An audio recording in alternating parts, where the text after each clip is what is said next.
Oke, Assalamualaikum warahmatullahi wabarakatuh ya. Ini eh, Gus Rumail Abbas mohon kepada Pak Jokowi untuk menindak Kiai Imaduddin yang selalu ceramah membatalkan nasab orang lain yang keliling dari Lampung hingga Jawa. Mari kita lihat dulu pernyataan dari Gus Rumail Abbas, teman-teman di Saya minta tolong kepada Pak Joko Widodo. Saya minta tolong banget.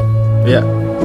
Nah, ini pamit kantor, jangan lupa subscribe dan like video di TikTok ya dari Gus Rumail Abbas, teman-teman semua ya. Jadi setiap kisah itu memiliki banyak sisi cerita. Dan Betul. inilah sisi cerita versi saya. Versi yang Betul. paling benar tentang diskusi di Robito Iya, Alawiyah maksud dan gua. Uin Walisongo. Ada orang Iya. yang setiap hari itu membatalkan nasab orang lain. Gak pernah ada ceramah dan videonya di media sosial itu kecuali membatalkan nasab orang lain. Dia pun Benar. berkeliling dari Jawa hingga Lampung untuk berceramah tentang pembatalan nasab orang lain. Tanpa Iya. birokrasi dan tanpa tedeng aling-aling. Pihak yang nasabnya digugat itu kan akhirnya mengundangnya di kantor paguyuban nasab milik mereka. Surat dilayangkan lewat WhatsApp dan juga media sosial. Surat fisiknya pun diantarkan di rumahnya. Tak kurang dari itu, influencer-influencer yang tidak berhenti membatalkan nasab yang sedang digugat itu pun diundang. Dari penyanyi dangdut, guru yang punya subscriber lebih dari 1 juta, bahkan yang makoli-makoli pun diundang. Tiba-tiba dia itu siniar dengan salah satu penopang argumentasinya, alumni Dalwa dan juga Lahkov. Dia bilang nggak mau menghadiri undangan tersebut. Alih-alih dia itu menyarankan mengambil momentum di UIN Walisongo untuk berdebat dengannya. Kalau nasab bisa sama saya, mereka berbaris satu persatu, nanti saya jawab satu persatu. Kalau DNA sama mas ini, kalau filologi sama mas itu. Setelah saya lihat, acara di UIN Walisongo tidaklah membahas nasab, tapi migrasi agama dan peran sosial keagamaan klan Ba'alawi di Indonesia. Ini sih kajian antropologis, diaspora, historiografi klan Ba'alawi pasca industri mekanik. Tema nasab yang sering dia gugat terputus 550 tahun sejak Imam Ubaidillah itu ada di subtema mana? Apakah ada di subtema agama? Bukankah tema itu sudah dibatasi dengan redaksi Indonesia? Artinya kan ini sejak Kesultanan hingga Revolusi 45, karena nama Indonesia itu belum dikenal sebelum itu. UIN Walisongo itu kampus di bawah Kemenak RI, dan karena penyelenggaranya adalah LPPM, maka tema seminar harus berdedikasi pada masyarakat. Coba ingat tentang Tridharma perguruan tinggi. Ada tuh pendukungnya yang doktor, bekerja di lembaga negara yang birokratis, itu bikin status di Facebook dan juga community di YouTube. Dia bilang undangan dari tergugat itu nggak etis dan narasumbernya tidak berkredensi. Cari aja di Google Scholar katanya. Lah, penggugat nasab tadi itu kan ya nggak punya Google Scholar, tapi kok dia leluasa ngomong sejarah dan why DNA lost tanpa hambatan. Plus dia juga menghina-hina nasab orang, tapi sekalinya diundang oleh yang dihina malah mengangkangi birokrasi kampus negeri tanpa birokrasi dan tanpa kredensi. Perlu Anda ketahui, pembatal nasab tadi itu tidak pernah bicara di tempat netral. Pengundangnya pun tendensius, nggak pernah di kampus, nggak ada juri dari MUI atau Kemenak, dan tidak ada pula menghadirkan pakar genealogi biologis pembanding sebagai bentuk klasifikasi. Kemudian yang digugat itu mengundangnya baik-baik ke kantornya, namun dianggap nggak etis. Di sisi lain, tantangan penggugat yang mendompleng kampus negeri yang mengadakan seminar dengan tema non-nasab nggak pernah saya dengar dianggap sebagai non-etis. Saya nggak tahu siapa yang lebih primitif dari ini. Saat dia mengatakan mending diskusi di UIN Walisongo dah, undang Romel atau siapa gitu berbaris-baris, kemudian satu persatu nanya ke saya kan jadi mikir ya, ini kampus UIN Walisongo itu milik bapaknya dia apa? Saya kasih tahu bagaimana birokrasi di kampus negeri seperti di Kementerian Agama secara umum dalam menggelar satu buah seminar. Pertama, tema.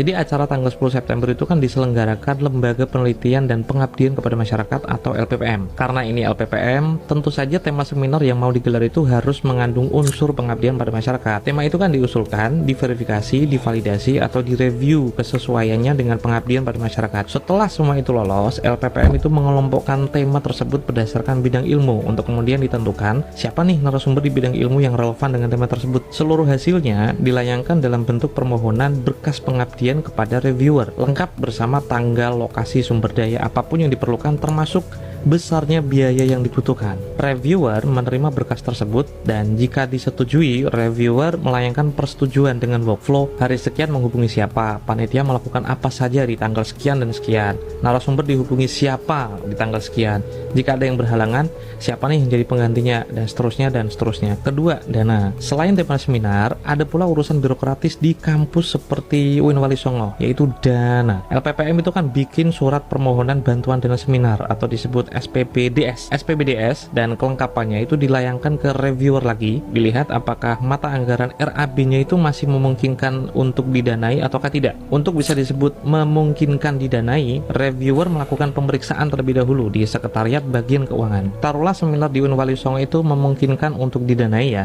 Jadi SBK atau Sekretariat Bagian Keuangan itu mengesahkan SPBDS dari LPPM, kemudian menyerahkan bon pengambilan uang ke bagian kasir. Barulah LPPM mengambil uang di kasir dan melakukan belanja yang diperlukan untuk seminar. Jadi setelah surat itu dilayangkan kepada Kiai Imad, Mas Sumanto Al-Qurtubi, Kang Farihin, artinya jumlah uang yang diterima itu sudah sesuai dengan pengajuan. Bisa saja kurang karena kadang-kadang ada rembes, namun tidak bisa lebih dari yang dianggarkan. Jadi ketika ada orang belagak menawarkan diskusi di Unwali Songo pada seminar LPPM, memanfaatkan momentum seminar yang tema diskusinya saja bukan tentang nasab, sebenarnya mereka itu sudah mengangkangi Unwali Songo dalam dua hal. Pertama, tema yang diseminarkan itu kan migrasi agama dan peran sosial keagamaan klan Ba'alawi. Gak ada tema kajian kesahihan nasab Ba'alawi di sana. Coba lihat tuh, migrasi agama dan peran sosial keagamaan klan Ba'alawi. Kenapa menantang orang untuk mendiskusikan tema di sebuah seminar non-nasab di kampus orang tanpa persetujuan Ketua LPPM UIN Wali Songo? Kedua, siapa yang akan membiayai Mas Sugeng, Pak Manahem Ali, dan orang-orang yang ditantang jika dana yang disediakan itu hanya cukup untuk 3 orang? Mas Sumanto, Kiai Imad, dan juga Kang Farihin. Ngapain nambah-nambahin narasumber? Pada mau patungan, orang ini sebenarnya punya rasa hormat pada birokrasi UIN Wali Songo atau enggak sih? Kok seenak jidatnya nentuin narasumber di jalanan? Anda ini rektor, kalau asal-asalan begini, apa Anda mikir kalau setelah seminar itu LPPM kan harus memberikan laporan pertanggungjawaban? Kalau temanya berbeda, gimana LPJ-nya? Kalau dananya udah ditentukan, gimana LPJ narasumber yang tidak diundang secara resmi? Ini kampus orang ya, jangan sesukanya ngatur-ngatur tanpa berdiskusi dengan mereka. Udah membegal nasab Ba'alawi, mau begal acara kampus pula. Setelah scrolling di WA, chat antara Syed Hanif Alatas dan Gus Ubaidillah Tamam, itu saya tunjukkan ya siapa yang lebih dulu menginspirasi adanya dialog tentang Ba'alawi. Konteksnya pemberitahuan ke saya, bukan yang lain. Syed Hanif Alatas menghubungi saya pada tanggal 11 Juli 2024. Isinya 3 voice note yang menanyakan kabar dan agenda diskusi tentang Ba'alawi. Jika nggak salah itu tanggal yang disebutkan Syed Hanif itu tanggal 31 Agustus. Acaranya tanggal 31 Agustus. Tempatnya memang belum disebutkan, tapi panitianya jelas banget saya dengar Robito Alawiyah. Saya menyanggupi diskusi itu karena tidak ada agenda di saat itu. Urusan tempat saya ngikut. Kemudian Gus Ubaidillah Tamam menghubungi saya pada tanggal 12 Agustus 2024. Beliau itu menawarkan diskusi dengan Kiai Imad di UIN Wali Songo. Sekitar jam 8.41 pagi beliau nelpon dan kemudian saya menjawab dengan berat hati, belum bisa berkhidmat. Saya ada agenda lain yang tidak memungkinkan datang ke Semarang. Karena nggak bisa, Gus Ubaid menanyakan siapakah yang layak menduduki kursi narasumber untuk menghadapi Kiai Imad. Saya hanya bisa nunjukin kolega yang lebih pintar dari saya, lebih expert tentang manuskrip dari saya, dan lebih menggeluti naskah-naskah Ba'alawi dari Kesultanan Banten daripada saya, yaitu Kang Farihin.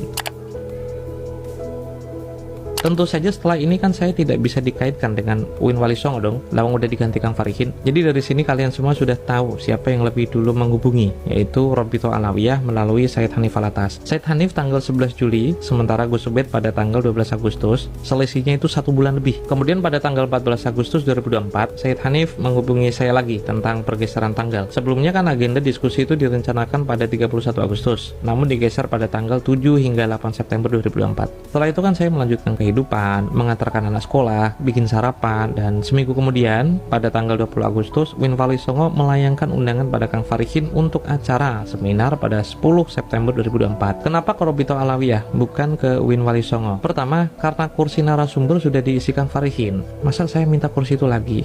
Ya nggak tahu malu dong. Kedua, karena tanggal 7 hingga 8 September itu saya memang di Jakarta dan malamnya mau take off. Jadi kemungkinan bisa mengikuti acara tersebut. Karena sudah take off di hari itu, kalaupun ada undangan setelah itu, tentu saja saya nggak bisa dong, lawang sudah di negeri orang. Jadi saya minta tolong banget pada Pak Jokowi, saya minta tolong dengan sangat. Kalau pembatal Ba'alawi itu mau diskusi saja harus banyak syarat, sementara mereka membatalkan nasab Ba'alawi tanpa birokrasi, mohon fasilitasi diskusi mereka berdua di IKN saja Pak, tempat paling netral tuh, biar jauh sekalian. Luar biasa, luar biasa. Polemik nasab ini ya. Gus Rumail Abbas juga luar biasa sibuk teman-teman semua dengan kegiatan dia, ya kan? Ya semoga saja tanggal 8 atau 9 ya, 7 atau 8. Ya, tanggal segitulah teman-teman, bulan September nanti Imaduddin juga sudah siap untuk datang ke Rabitah Alawiyah mengenai tesis pembatalan nasabnya. Mari kita lihat apakah akan mendapatkan kemenangan dari Sadah Ba'alawi dari klan Habaib, Habib Ba'alawi melawan pembatal nasab Sadah Ba'alawi, yaitu Kiai Imaduddin bersama rombongannya, teman-teman. Yang akan datang Roma Irama, Guru Gembul, kemudian Kiai Imaduddin, Gus Abbas Buntet, Fuad Pleret, ya seperti itu. Tengku Qori sudah keluar dari kelompok mereka, teman-teman. Dan Tengku Qori pun juga sudah mewakili mereka dulu di saat debat mengenai nasab Ba'alawi, pembatalan nasab Ba'alawi di Banten. Di Kesultanan Banten ya, teman-teman, seperti itu. Oke, semoga video kali ini bermanfaat. Tetap cinta Habib Ba'alawi, teman-teman. Terima kasih. Assalamualaikum warahmatullahi wabarakatuh.